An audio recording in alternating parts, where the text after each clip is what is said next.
कल अमित शाह नवादा में भाषण दे रहे थे और इस दौरान सासाराम और बिहार शरीफ में जो मामला भड़का हुआ है उसको लेकर के अमित शाह ने कहा कि जब इस मामले को लेकर के हमने राज्यपाल जी से बात किया तो ललन बाबू को जो है वह बुरा लग गया। और जब ललन बाबू को अब ये बात पता चली है कि अमित शाह ने इस तरीके का बात कहा है कि जब हमने राज्यपाल से बात किया तो ललन बाबू को बुरा लग गया और अब ललन बाबू भी गुस्सा हो गए हैं। ललन बाबू अपने गुस्सा को रोक नहीं पाए और ललन बाबू जो है अपने ही तेवर में अमित शाह को जवाब दे दिए हैं। ललन सिंह का कहना है कि अमित शाह अगर चाहे तो दिन में 10 बार महामहिम राज्यपाल महोदय से बात करे, हमको क्यों दिक्कत होगी। और अगर दिन में 10 बार बात करने से भी अमित शाह का मन नहीं भरता है तो चाहे तो 2024 के चुनाव तक जो है वह राजभवन में ही अपना घर भी बना ले। क्या है ये पूरा मामला आपको विस्तार से बताएंगे, लेकिन उससे पहले नमस्कार, मेरा नाम घनश्याम सिंह है और आप द बिहार प्रोजेक्ट देख रहे हैं। दरअसल अमित शाह परसों शाम को बिहार आए थे, शनिवार की शाम, और उसके बाद जो है रविवार को अमित शाह का सासाराम और नवादा में जो है वह कार्यक्रम था। और जिस तरीके से रामनवमी जुलूस को लेकर के जो दंगा भड़क गया उसकी वजह से जो है वहां पर धारा 144 लगा दी गई थी और अमित शाह का जो कार्यक्रम है वह अमित शाह को रद्द करना पड़ा। और यह कहा गया बीजेपी की तरफ से कि जहां पर धारा 144 लगा हुआ होगा वहां पे कोई राजनीतिक कार्यक्रम कैसे हो सकता है। इसके बाद जो है बीजेपी की तरफ से जो है बिहार सरकार पर लगातार जो है वह सवाल उठाया जाना शुरू किया। बीजेपी के सभी नेताओं ने है एक एक करके जो है वह हमला करना शुरू कर दिया। बीजेपी नेताओं का कहना था कि जो नीतीश कुमार हैं और तेजस्वी यादव जो है ये लोग जानबूझ करके जो है पहले वहां पर दंगा करवाए और उसके बाद वहां पर जो है धारा 144 लगवा दिए ताकि गृह मंत्री जी का जो कार्यक्रम है वह वहां पर नहीं हो पाए। और इसके बाद जो है नीतीश कुमार का भी इस तरीके इस मामले पर जो बयान आया, नीतीश कुमार और नीतीश कुमार के जो भी मंत्री और अधिकारी हैं उन लोगों का सीधा सीधा कहना था कि सासाराम में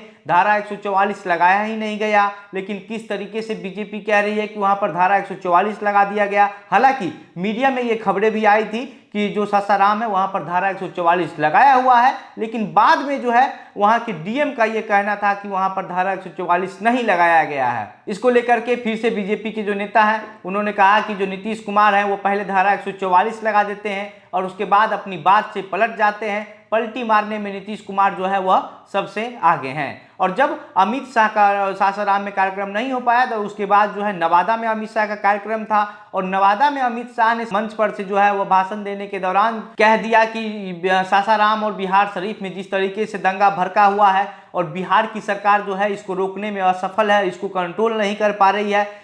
नीतीश कुमार की जो प्रशासन है वह इस पूरे घटना को रोकने में पूरी तरीके से विफल है और इसके लिए जो है अमित शाह ने कहा कि हमने राज्यपाल महोदय से बात किया। उसके बाद ये बात ललन बाबू को पता चली तो ललन बाबू को बहुत बुरा लग गया। इसके अलावा अमित शाह ने यह भी कहा कि जनता को यह विश्वास दिलाया कि अगर आपको ऐसा लगता है कि चुनाव जीतने के बाद फिर से अगर बीजेपी जो है वह नीतीश कुमार को अपने साथ कर ले तो ऐसा कभी संभव नहीं है। हम आपको ये विश्वास दिलाते हैं कि चुनाव के परिणाम के बाद या चुनाव के परिणाम से पहले बीजेपी के लिए जो है अब मुख्यमंत्री नीतीश कुमार का रास्ता जो है वह पूरी तरीके से बंद कर दिया है। वहीं जब ये सारा बात जो है जब ललन सिंह को लेकर के बोला गया और ललन सिंह से जब इन चीज़ों पर सवाल पूछा गया तो ललन सिंह ने जो है वो भी गुस्से में आ गए और ललन सिंह ने अपने तेवर में कह दिया कि अमित शाह अगर चाहे तो महामहिम राज्यपाल से जो है वह दिन में 10 बार बात करे, हम लोगों को दिक्कत क्यों होगी।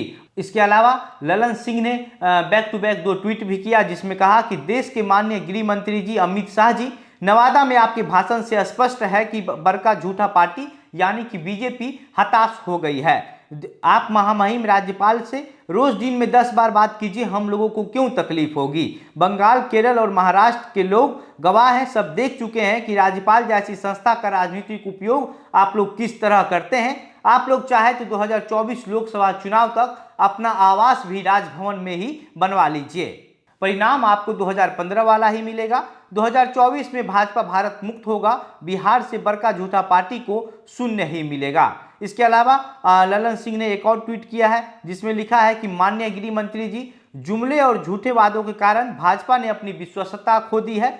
चुनाव पूर्व जनता से किए गए वादों को सत्ता में पहुंचते जुमला कहते हैं। महंगाई पर चर्चा नहीं होती है, बेरोजगारी दूर करना तो छोड़िए, सब सरकारी सेवाओं में नियुक्तियां पर प्रतिबंध लगा देना और देश के सबसे बड़े 81,000 करोड़ की कॉर्पोरेट घोटाले पर मौन व्रत धारण कर लेने वाली पार्टी की तरफ कोई देखेगा भी क्यों। और हाँ, आपके पास कोई आवेदन लेकर गया है या कभी भाजपा के साथ जाने की सोचने की बात ही छोड़ दीजिए। बड़का झूठा पार्टी एक डूबती नाव है जिसका 2024 में डूबना निश्चित है। यानी कि ललन सिंह का कहना है कि भाजपा का जो है वह पूरे भारत में 2024 के चुनाव में जो है वह भाजपा खत्म हो जाएगी और उसके बाद जो है बिहार में भाजपा को कुछ नहीं मिलने वाला है। बाकी ललन सिंह ने जिस तरीके से पलटवार किया अमित सिंह के बयान पर, इस तरीके से बिहार की जो राजनीतिक चर्चाएं हैं वो काफी तेज हो गई है। ललन सिंह का कहना है, ललन सिंह ने अमित शाह पर सीधा सीधा ये आरोप लगा दिया है कि राज्यपाल महोदय का जो पद है उसका भी बीजेपी जो है वो दुरुपयोग करती है, लेकिन बीजेपी को जो है